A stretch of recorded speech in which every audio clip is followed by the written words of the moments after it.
gonna start with this brief introduction to the uncertainty estimation and the measurements. Okay, welcome everyone to this first presentation where we are going to talk about a brief introduction about the uncertainty, a few concepts, and the main terminology about it. So, first, we're going to talk about the science, measurements, uncertainty, and error.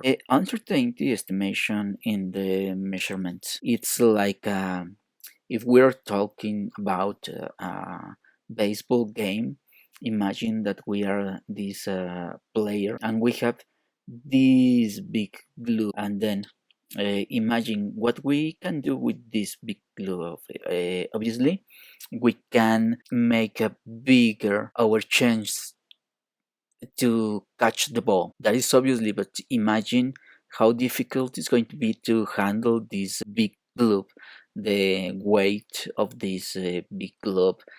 Imagine the small hand and how are going to handle this globe. It's going to be really difficult. So the uncertainty is the same. Not because we have a big uncertainty, it means that we are going to have good value in the measurement for the result of the uncertainty in the measurement.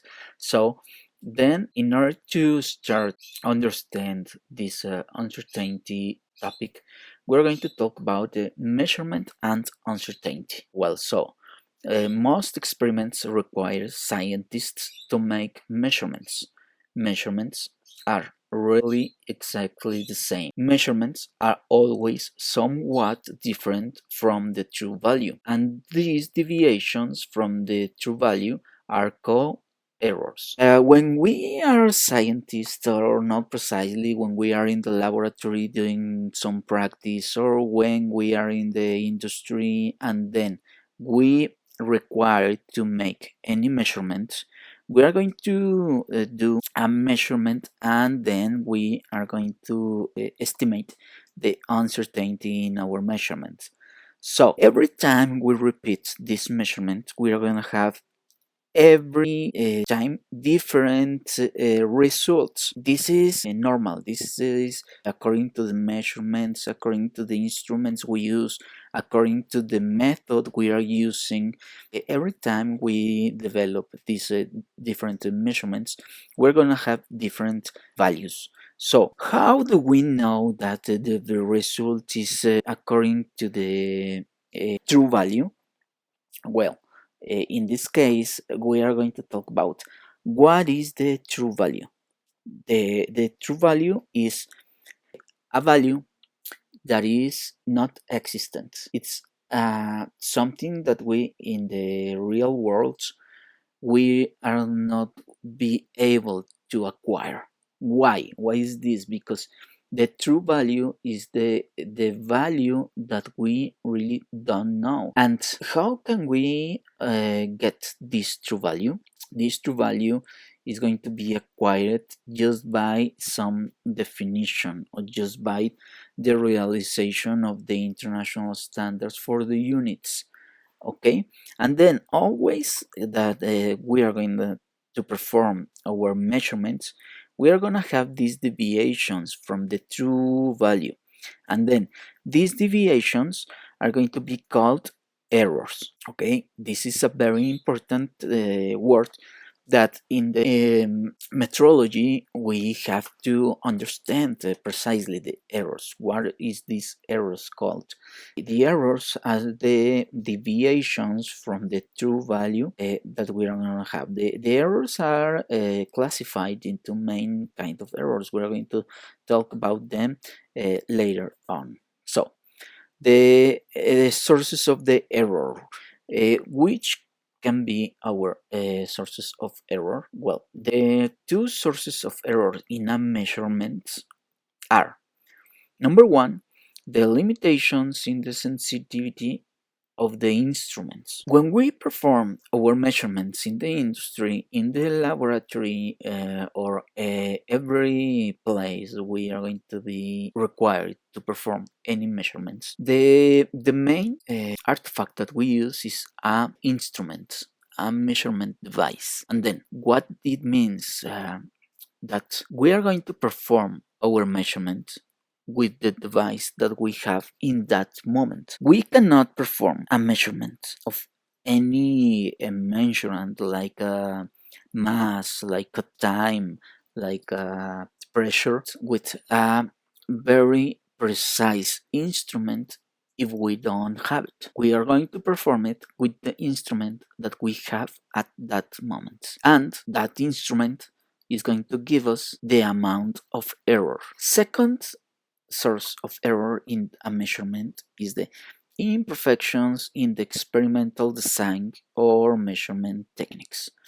Talking beyond the instruments, we're going to talk about who is performing these measurements and then which is the expertise that these people have to perform these measurements, and if the measurement techniques are the adequate for that measurement. If not, we have to work into what we have to do to diminish this value of uncertainty. Later on, we are going to talk about it, about some tips that we can do to reduce. And then errors are often classified as random errors and systematic errors. As you can remember in the before slide, we talked about the error.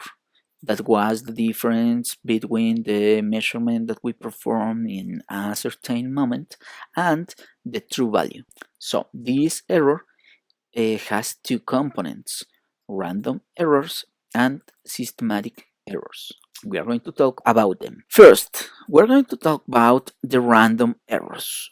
What kind of random errors? Well, there is infinity possibilities about the random errors, which we could have. First, we have to talk about that random errors are always present in the measurements. We cannot avoid them. The measurements are often shown as this distribution. We're going to talk about the kind of distributions later on, but first, in this case, we can talk about the normal distributions. Imagine that in the blue one, we have the distribution of x values with not random error. And then in the green distribution, we have the distribution of any value of measurements with the random error. As we can see, the difference in the shape between the blue measurements and the green measurements, it's a real height. We can note that difference in the shape. So notice that the random error doesn't affect the average, only the variability around the average. So we have the measurement plus less the random error. Which are the sources of these random errors? Commonly the operator errors and then the changes in the experimental conditions. And how can we minimize them? We have to take repeat measurements and calculate their average. As we talked about here about the repeat measurements, the random error doesn't affect the average.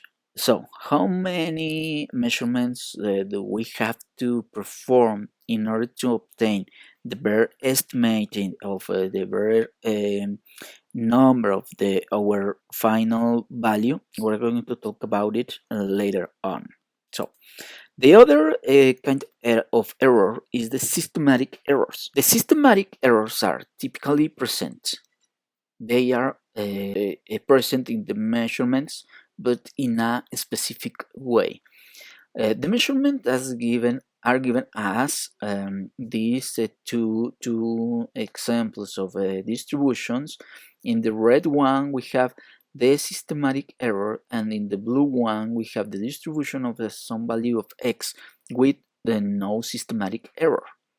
So notice that the systematic error does affect the average, and then we call this as a bias. We're going to talk about this specific concept later on. So, measurement plus systematic error or measurement less systematic error is going to give us the closeness according to the true value.